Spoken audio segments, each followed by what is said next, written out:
Mrs. Barclay? Your tea?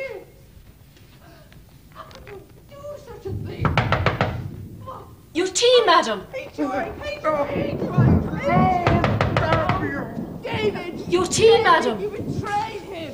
Mrs. Fenning, not to debate. What's happened? What is it, child? Madam and the Colonel. Something awful's going on. I can't open the door. Here, let me try. Stop here, both of you. Mrs. Barclay? Mrs. Barclay, open the door!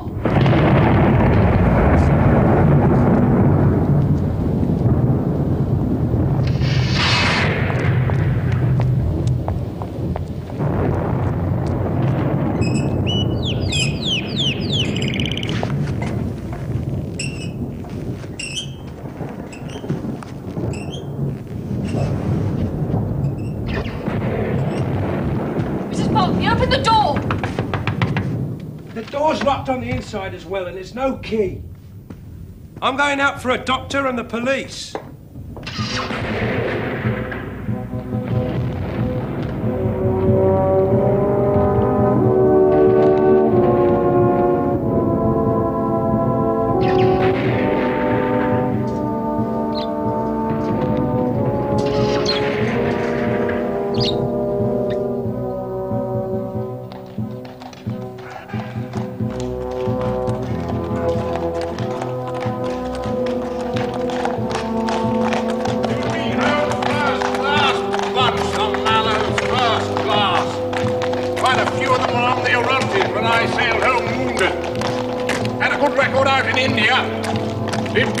During the mutiny. Sure you won't regret taking the case. Up, sentry.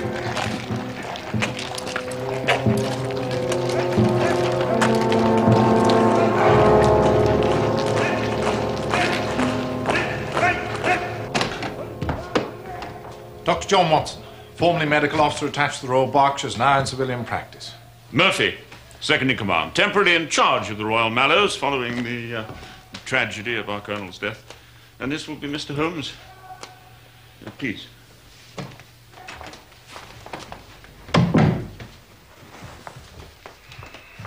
It's good of you to come so swiftly. Not at all. I've explained to Holmes how concerned you must be about the possibility of a scandal. Thank you. The honor of the regiment is in my care. And yet, the newspapers' reports suggest that a scandal is inevitable. Well, surely not. I've done my utmost to make sure that reporters were kept as far away as possible. Exactly, and that is what has made them suspicious. They scent a mystery. That much is clear from the little they have been able to say. Well, surely it would be wrong to repeat, to draw attention to... Quite. You see how much we need your help, Mr. Holmes.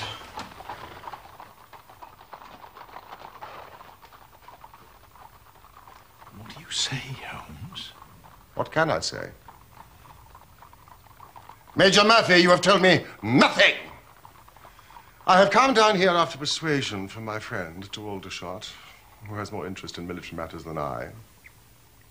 Now that I am here, please, tell me the facts.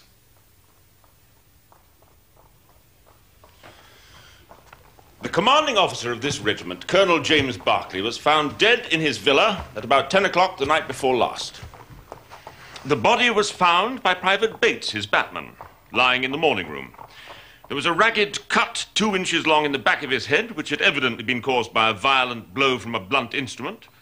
And upon the floor by the body was a singular hand-carved wooden club. Also, stretched out on the sofa, lying in a dead faint, was Mrs. Berkeley. Please continue, Major Murphy.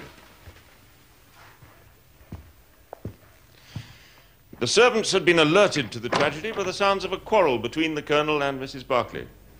They tried to enter the morning room but found it locked. Bates had to go round by the garden and get in through the French windows. And I suspect Mrs. Barclay. Yes, but she is quite incapable of such a dreadful act. I have been the late Colonel's second in command for a number of years. I've come to know Nancy Barclay well. Of course.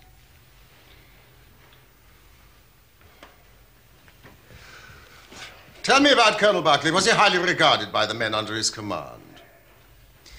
Considering his background, remarkably so. His background? Why? Was he ever disgraced? No. But it's not generally known outside that Jim Barclay began his career as a private soldier in the Mallows.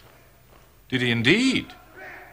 From private soldier to commanding officer in the same regiment? That's a rare achievement. It was his gallantry in the Indian Mutiny that got him his commission. And then quite rapid promotion over the years. More rapid than mine, for instance. Impressive.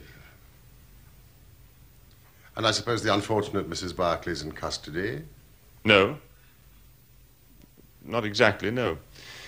She's in hospital being looked after, with a police constable standing by.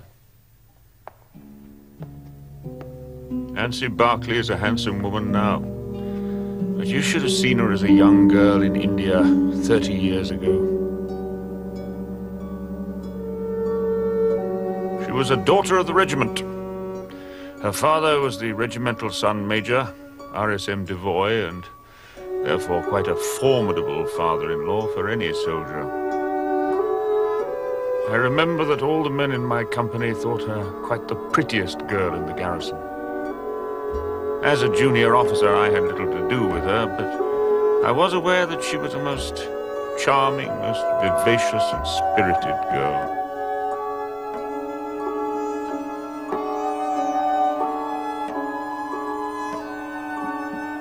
It was quite understandable that Barclay was not the only man in the regiment who sought her hand. But in the end, he was the one she chose.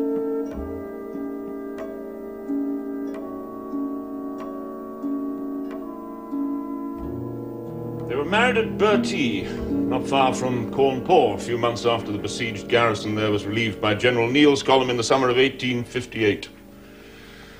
Shortly after the marriage, Sergeant Barclay got his commission as expected. Must have been difficult for the Barclays at first. NCO promoted from the ranks, married to a regimental sergeant major's daughter. Yes, I believe there was some little social friction, but Nancy carried it off with dignity and charm, and they gained acceptance in no time. Barclay's career flourished, and the regiment returned from India some 5 years ago. Barclay was then appointed commanding officer. And the marriage continued to be a happy one? It appeared to be so. Appeared? Most people believed the marriage to have been a uniformly happy one. And what do you believe, Major Murphy?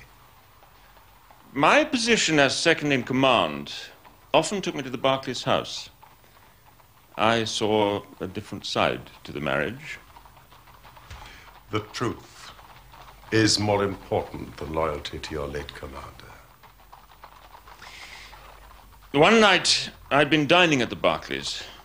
It wasn't until I reached the end of the drive that I realized I'd left my cigar case in the dining room. I went back. The front door was still open.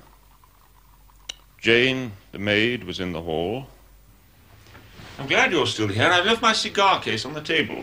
I think the Colonel and Mrs. Barclay have gone to bed, sir. Oh, for goodness sake, James! Confess that! Who is it? Who? Let go of me! You are hurting me! Tell me you love me, then. Me and nobody else. Do you hear? Do you hear me? Oh, would I have married you if I didn't? I don't know. Sometimes I wonder.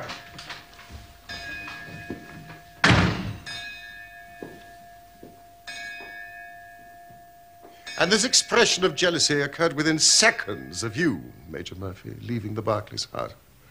Tell me about the Colonel. Was he a violent man in any way? On occasion. He could be most vindictive towards young subalterns. But he'd clawed his way to the top. You need to be ruthless to do that.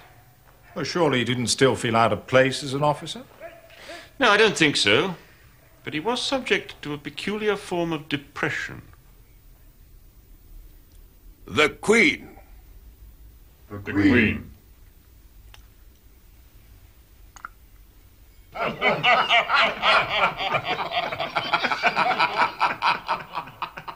Sometimes, when we were discussing old campaigns, Crimea, Mutiny, Afghan War, the smile would often be struck from his mouth as if by some invisible hand.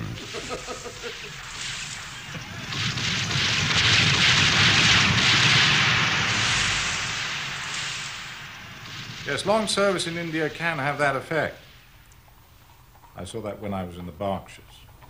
You mentioned a carved wooden club found by the body.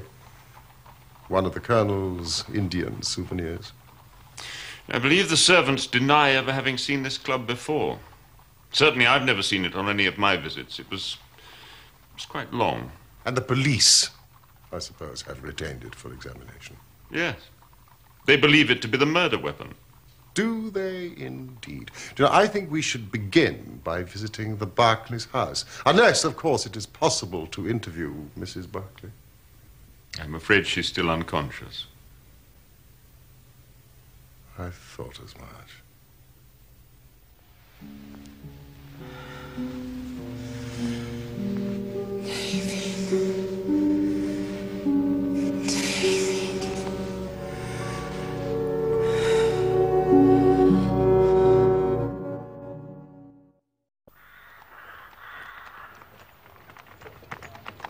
What a beautiful morning.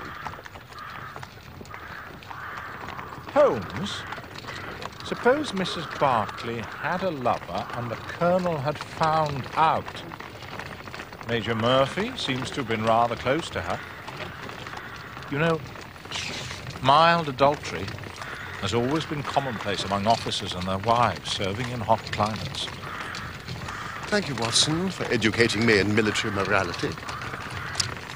If there had been anything between Major Murphy and Mrs. Barclay, would he have related the incident of his forgotten cigar case?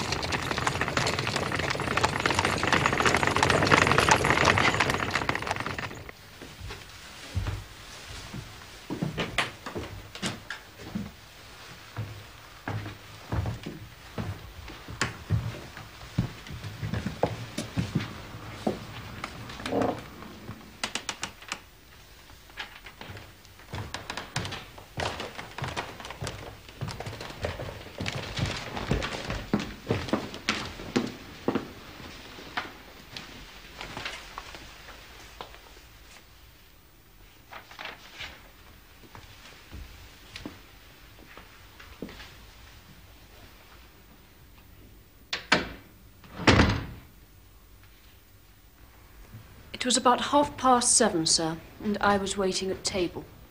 Once a month, Mrs. Barclay spent the evening doing charity work in Aldershot.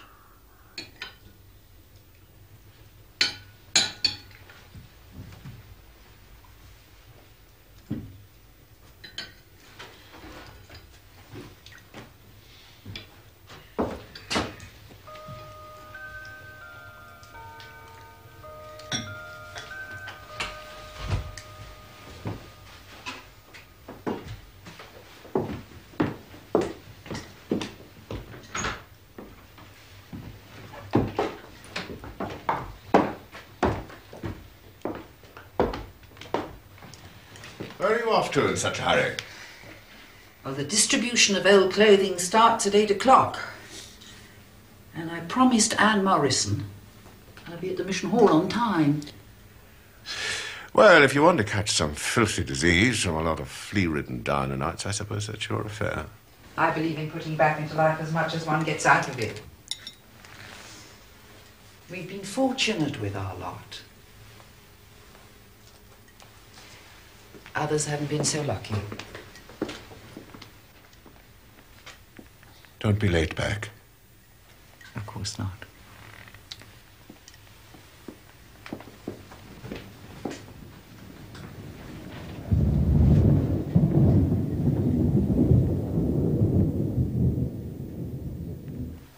Mrs. Barclay must have returned about 9:15, sir. I was in the kitchen helping the cook with the dishes.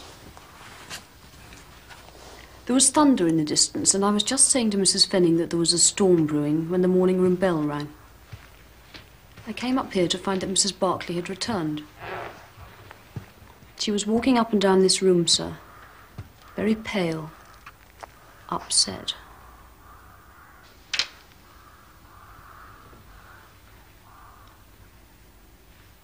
She looked awful, sir.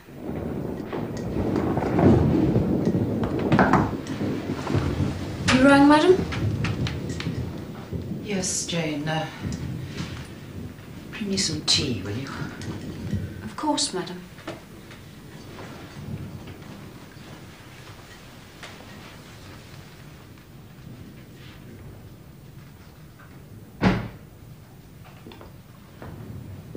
Jane, is that you?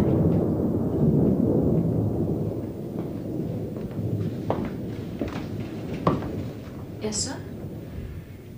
Did I hear Mrs. Barclay come in? Yes, sir, she's in the morning room. The morning room. Yes, sir, I'm just about to take her a pot of tea. Tea? What does she want tea for at this hour?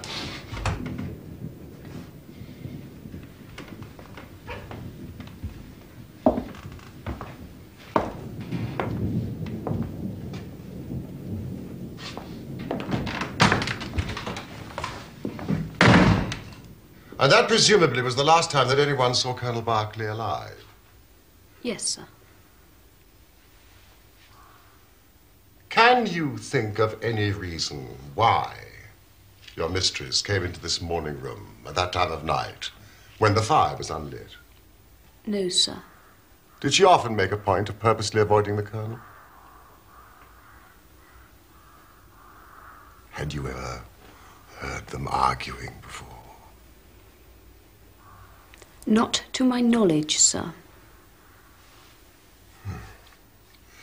When you returned from the kitchen with Mrs. Barclay's tea, you found the door locked and you heard voices raised. Now, what exactly did you hear? They were arguing, sir.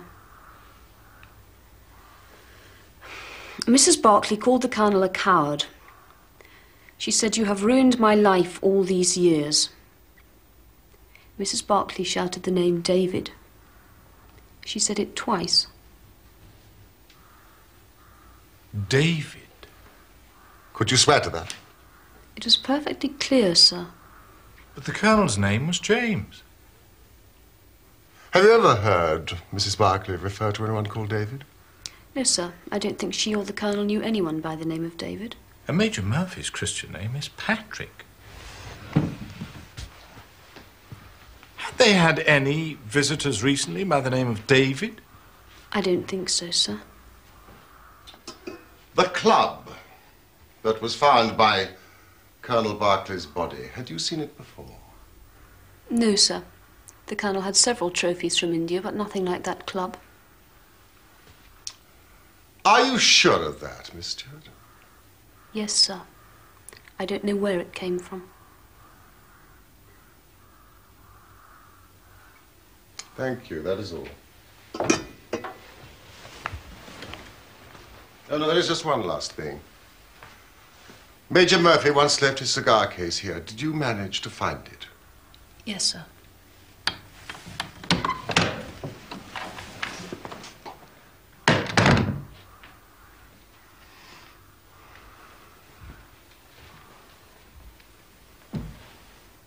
The Colonel was lying down here, sir. With his head by the fender? Yes, sir. You can see the mark of the blood still. But the most frightening thing of all, sir, was his face. His face? When I rolled him over, I almost fainted away to look upon it. It was all contorted, screwed up, with the most horrible look of fear and terror. As if he'd foreseen his own death? Quite possible, sir. Thank you, Bates. What apparition, what monster was it that could have frightened the Colonel so? Not Nancy Barclay, for sure. This door was locked shut, sir, and what's more, the key was missing. Missing? Yes, in the end we had to send for a locksmith to open it. You have made a thorough search for the key. We searched high and low. Mrs. Barclay hadn't got it, and it wasn't in the Colonel's pocket, sir. Thank you, Mrs. Fanning.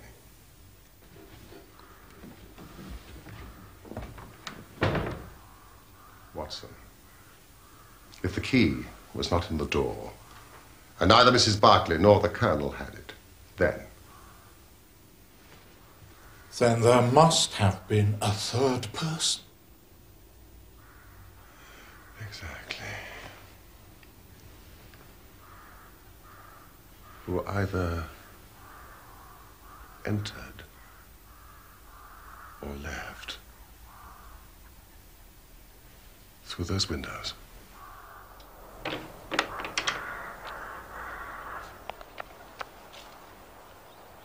These are Bates's footprints.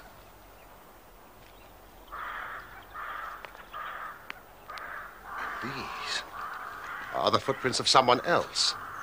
Someone has recently crossed this lawn.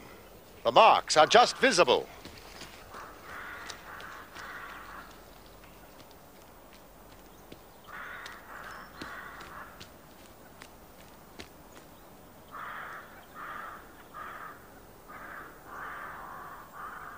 He entered and left through those windows, Watson. We're on the right scent.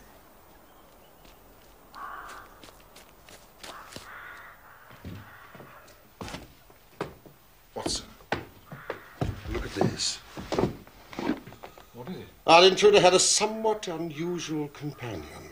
It's a dog, isn't it? Somebody's dog. Who ever heard of a dog running up a curtain? What about a cat then? These paw marks are not those of a cat, not of a monkey, nor of any creature that we are familiar with. I would think from hind foot to forefoot, at least 15 inches. Add to that the length of neck and head. You have a creature of no less than 2 feet. More if there's a tail. And the length of its stride is odd. It indicates a creature with a long back and short legs. Something like a stoat or a weasel? We also know that it is carnivorous. How can you tell that? Well, you see, what made it run up the curtain? A canary. Exactly. Then what was this beast?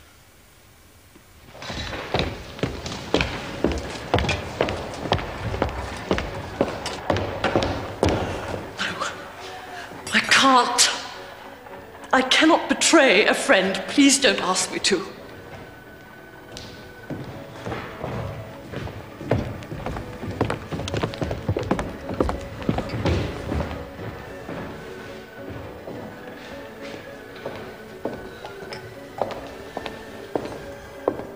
Miss Morrison.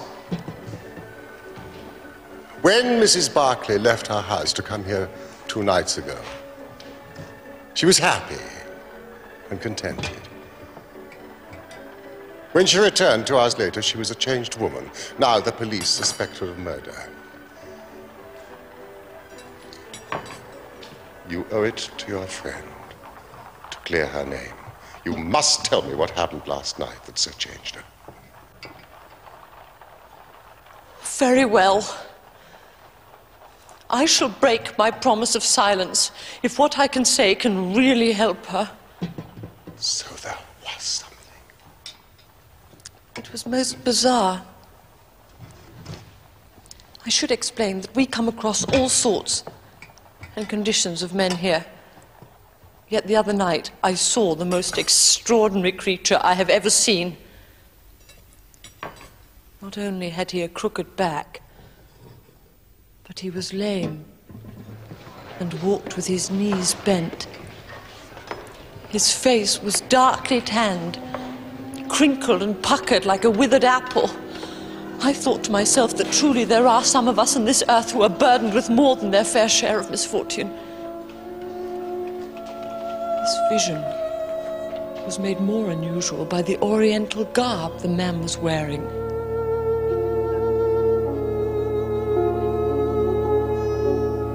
I pointed this person out to Nancy as someone especially deserving of help.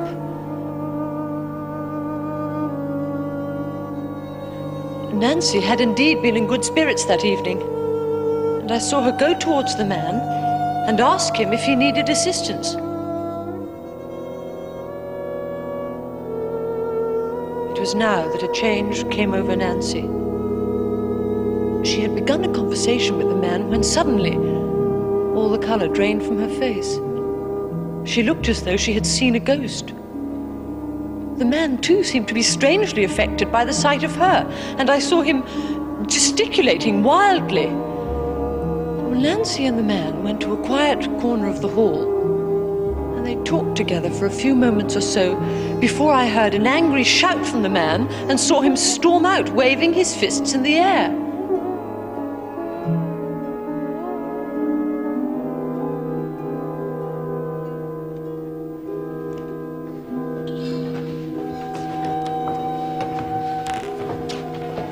What is it? Are you all right? Who was that poor creature? Oh, it's an old acquaintance of mine, fallen on hard times. Promise me, Anna, you won't say anything about this to anyone. Promise me. Of course I promise. If you so wish.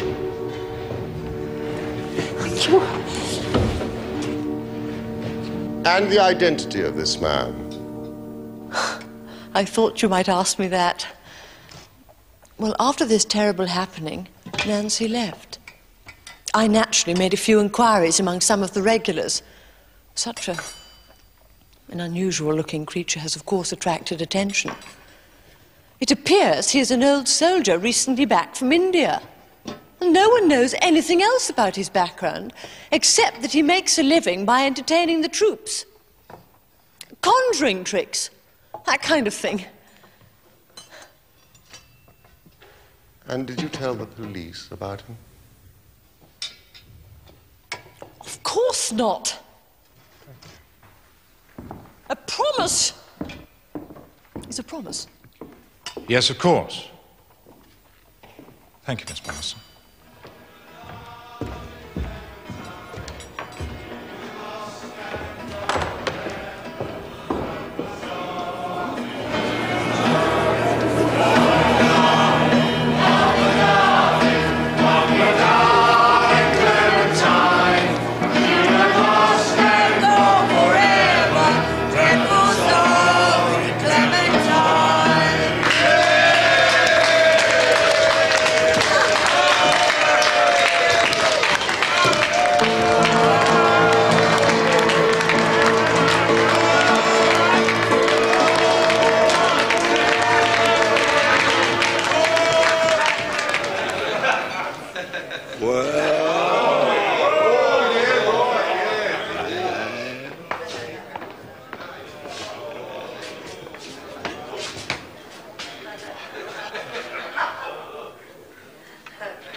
That is our intruder's four-footed companion.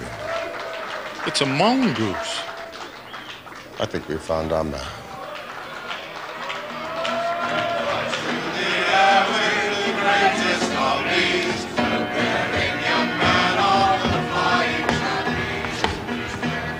Mr. Henry Wood, I believe, native India. May I have a word? What about?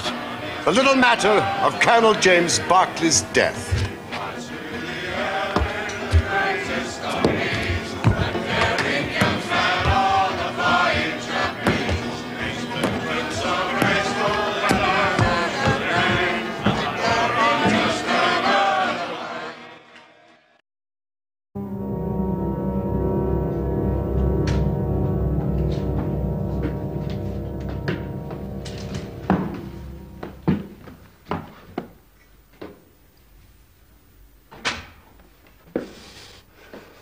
She is innocent. You can take my word for it. Then you are guilty. No, I am not guilty. Then who struck the colonel down? It was a just providence that killed him. His own guilty conscience. I think you'd better explain. God, if I had smashed his head in, as it was in my heart to do, he would have got only what he deserved from me. No. I never laid a hand on him. I was spared the trouble. I'll tell you my story. There is no cause for me to be ashamed of it.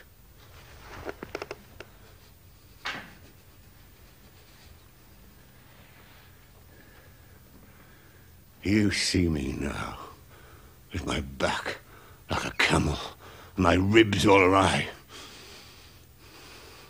But there was a time when Corporal Henry Wood was the smartest man in the Royal Mallows. You were in the same regiment as Colonel Berkeley? Oh, yes. But he was Sergeant Jim Berkeley then. We were in the same company. And we had something else in common. We were both in love with the same woman, Nancy Devoy. Yes, the daughter of the regimental sergeant major. Yeah. There were two men who loved her. But only one whom she loved.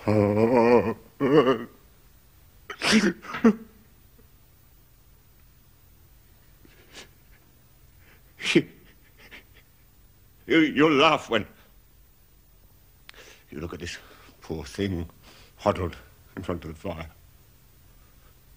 and hear me say that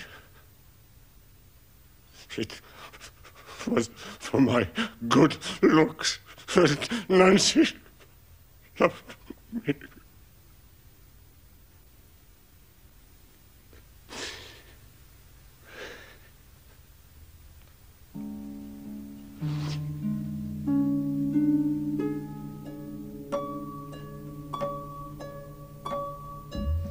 I was the one she loved, all along.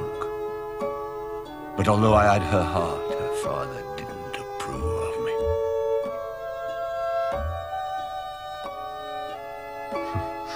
I was a harum-scarum, reckless sort of lad, but I was always honest and plain dealing as well. No, Nancy's father wanted her to marry Berkeley.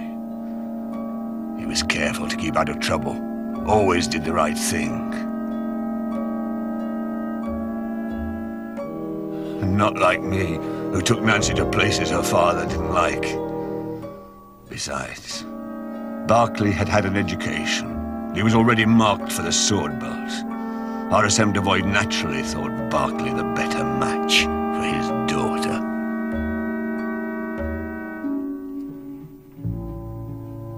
She remained true to me, and we would have married had it not been for the mutiny.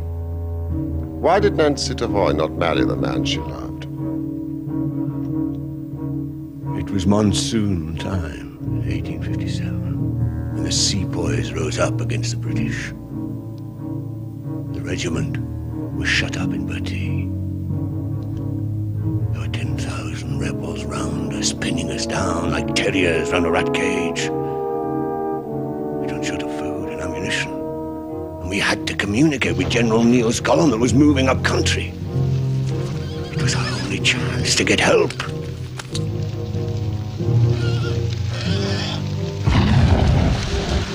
Our company commander had asked for a volunteer, a fit, strong soldier to slip out of the garrison at dead of night and make contact with the relief column out on the plain beyond.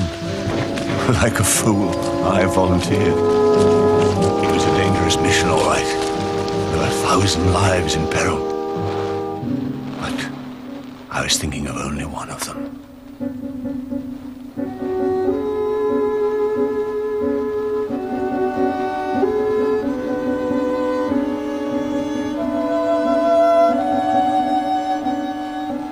Nancy Devoy, the woman I loved, and the finest girl that ever had the breath of life between her lips.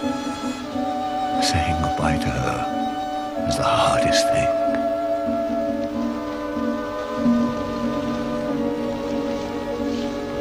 As we exchanged mementos, I little thought that I was saying goodbye to her for 30 years. It was my rival for Nancy's hand that saw me off on my journey through the enemy lines that night. Sergeant Barclay. Said he knew the lie of the land around the garrison better than any other. While I volunteered to make the journey, Jim Barclay volunteered to advise me on the best route to take.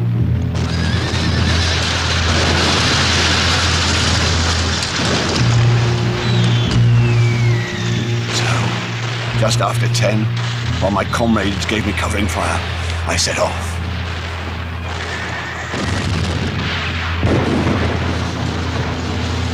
Barclay had told me to follow a stream which would lead to a gully. This, he said, was the safest way downhill. His directions were perfect, and soon I was wading through icy water that only the day before had been snow in the Himalayas.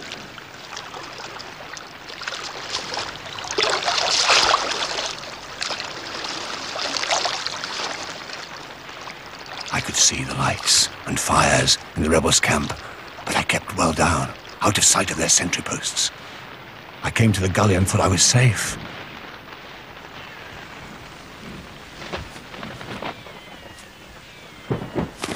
But then it happened. I was attacked. Something hard cracked down on my head. Then everything spun round.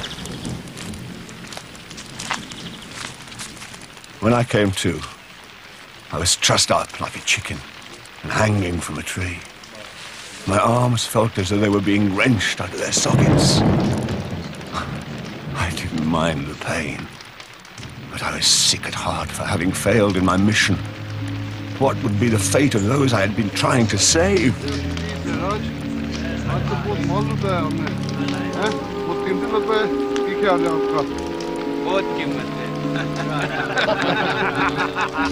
But the biggest blow came as I listened to what I could understand of the rebels' talk. I heard enough to realize that I had been betrayed. The very man who had shown me the way to take had betrayed me to the enemy. Barclay had got rid of me to make sure he could have my girl.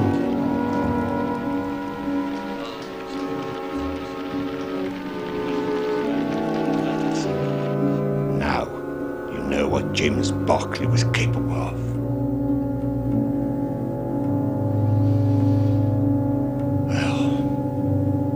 Turned out that General Neal's column was already on its way to relieve Bertie.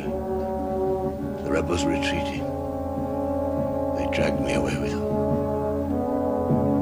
I was tortured. Tried to escape. Was tortured again.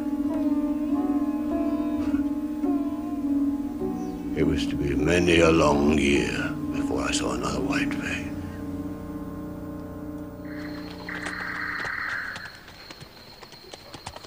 My captors fled north, further into the hills, and used me as a sort of slave.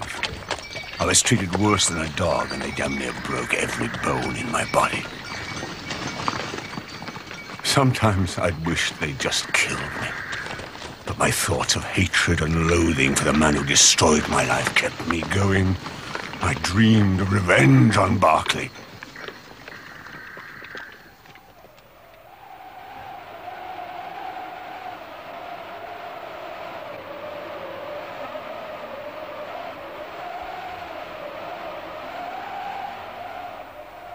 One day, some Afghan tribesmen murdered the rebels who held me prisoner. They left me for dead too. But by a miracle, I still lived.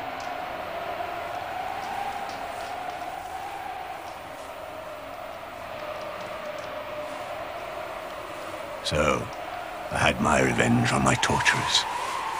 But Berkeley was beyond my grasp. And what of Nancy? I had no means of knowing whether she was alive or dead.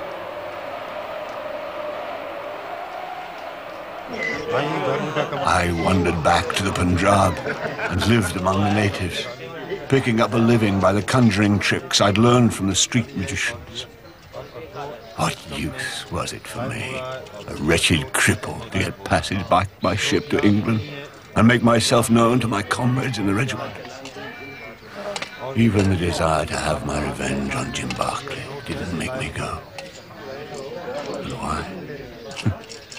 I'll tell you straight. I preferred my Nancy and my old pals in the Royal Mallows to go on believing that Harry Wood died a hero's death, with a straight back, and see him crawling about the world, more like a chimpanzee than a human being. But you did return. And to Aldershot, where your old regiment was stationed. Why? I just wanted to see the old country once more before I died. I saved what I could. And eventually, I got a show.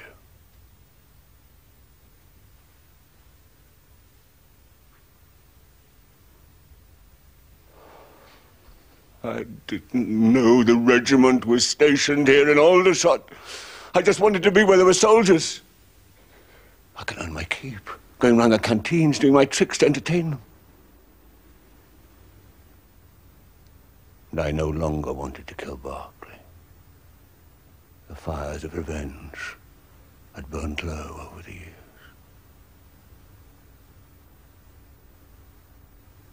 Until I saw her.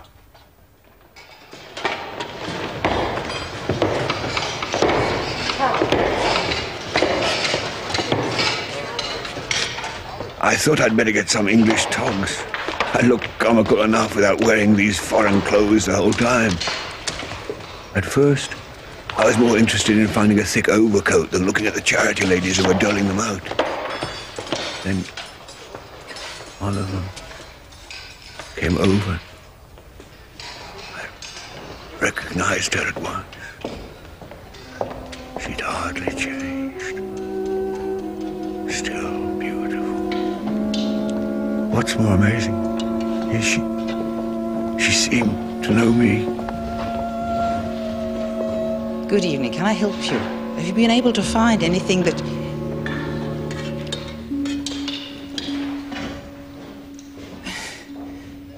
I'm sorry, I thought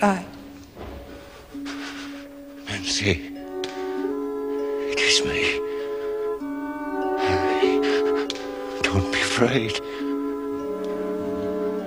I thought you had been dead these 30 years.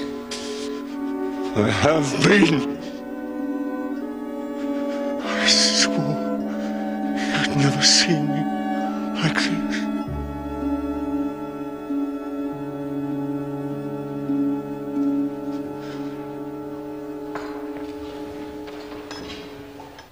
We spoke for a moment or two together. I told her some of my story. I should have spared telling her that her husband was a traitor, but it all came pouring out of me, 30 years of hate.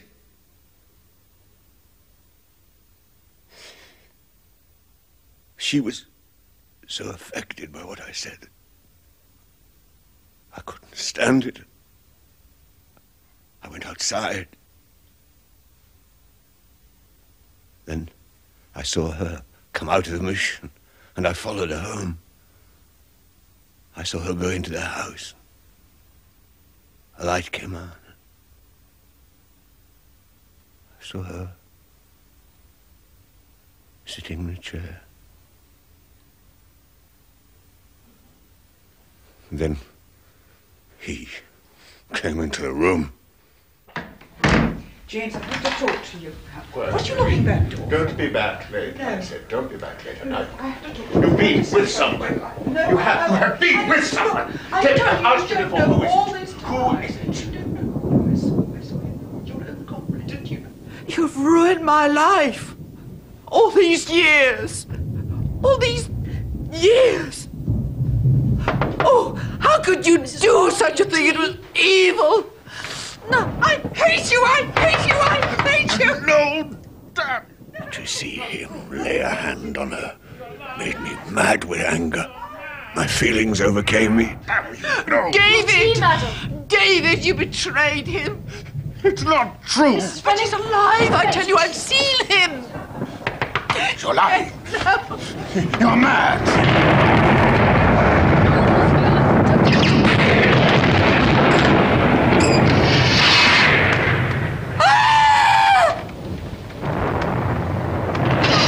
He looked as I have never seen a man look. I read death on his face as plain as anything. The bare sight of me was like a bullet through his guilty heart.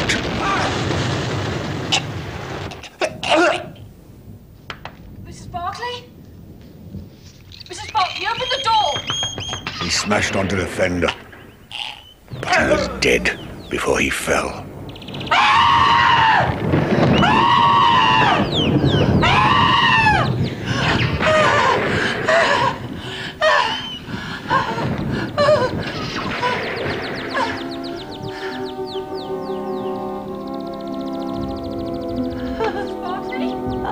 Mrs. Barclay, open the door!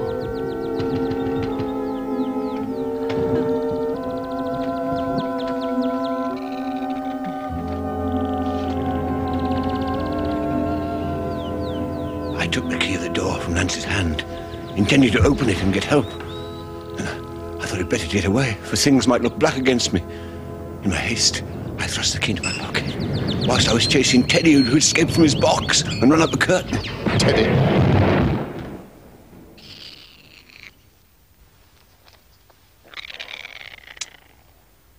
So the Colonel died before he struck his head on the fender. An apoplectic fit brought on by shock. Mr. Werner. Provided the coroner reaches the same conclusion, Mrs. Barclay... Nancy. ...will be free. I trust you would have no objection to repeating your story to the police, should the need arise. Mr. Holmes. How is Nancy? She's in hospital. I understand in time she should make a complete recovery. Thank God.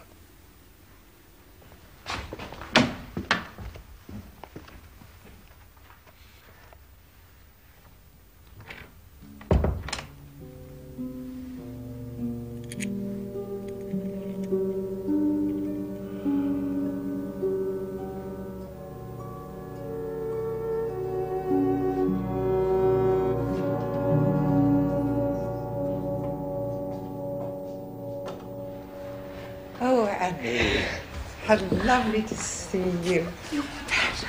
Yes, I'm much better.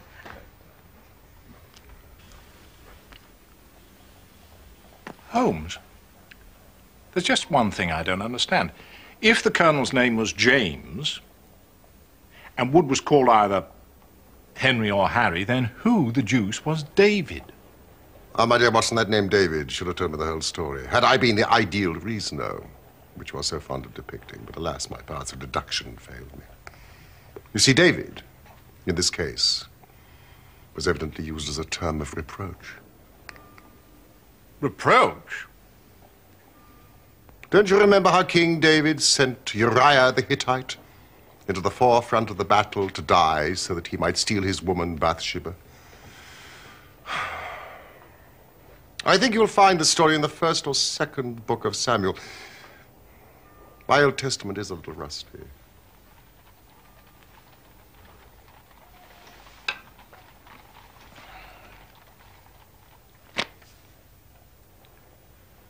You're quite right, Holmes. Second book of Samuel. Chapter 11, verses 14 to 17. You appear to have looked it up yourself. Since we returned home from Aldershot. How did you know? You used this bill for our meal at Waterloo as a bookmarker, did you not? Excellent, Watson. Elementary, my dear Holmes.